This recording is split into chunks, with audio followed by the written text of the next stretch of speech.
It's the old fella back, or if you're new here, old Mr. B, or whatever you want to call me. Yes, I had to do this one. This is MIDI Sequence, and it's Band-Maid HDK. It's Dean F that's done this. I've already done one of his. He's doing quite a few, and you see, the thing is with me, I messed around with MIDI, like I said, years ago, and so I understand what actually goes into it. But what he's done, puts on his videos and stuff, is amazing. What he's done, absolutely amazing, first class, absolutely first class. Really is first class. And anyway, information will be down below as usual, so worth checking it out, that's for sure. But anyway, because I'm working on an actual tune at the moment, but it's the way what I listen to and what I play myself is two totally different things altogether, right? Totally different. I'm into strange sounds and stuff anyway, so but it'd be interesting. But anyway, enough for me. It's about Dean F. Right, let me dip down here. Bing, here we go, in the office, and let's get him up here. Ba-ding. There we go. Get these on. As it says above, TikTok, let's MIDI rock.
there you go.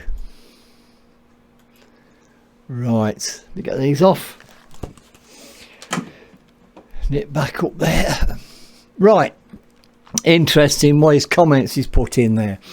The vocals, because of the human voice is so complex, he uses a sawtooth sound. I know that, I understand that, I know what he's using, I know what he's doing. And so many notes. He spent 50% of his time, as he says there, getting Konami's notes, as there's so many of them. When you're doing this note by note and you're not playing it in, it's going to take time. And obviously he's spending a lot of time doing this, but he's doing a fabulous job of it. MIDI is not the easiest thing to use. Like I said, MIDI, it's like a switch. It's either on or off, right? So to create the extensions and things, you have to mess about an awful lot with it to get the feel to it. I mean, the drumming in there and everything else. Absolutely, to get feel to it. I mean, basically MIDI is a switch. It's on off, on off, on off. That's it.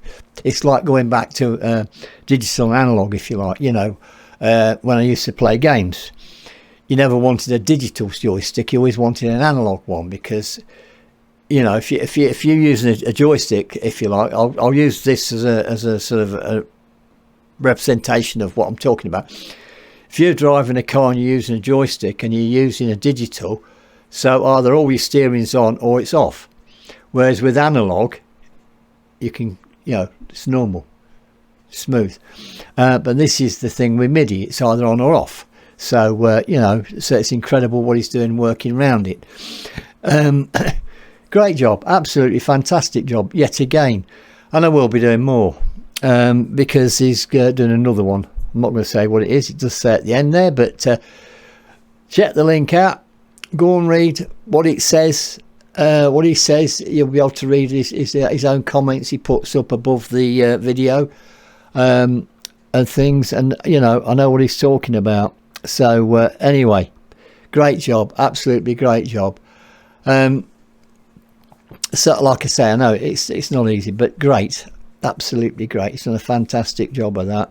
And as you can see, the screen you see is what he sees when he's doing this, which is cakewalk. And as you can see, how many times, it's not just like 5 tracks, shall we say, 5 tracks, one for vocals, one for bass, one for Konami, one for Miku, and then one for Akane. It doesn't work like that. It doesn't work like that. Does not. But anyway, enough for me. Only my opinion at the end of the day. I thought it was great, and I just like to say thank you, everybody. Thank you for all your comments, your support, and everything else. And of course, please stay safe, and this old fella will be back. Bye for now.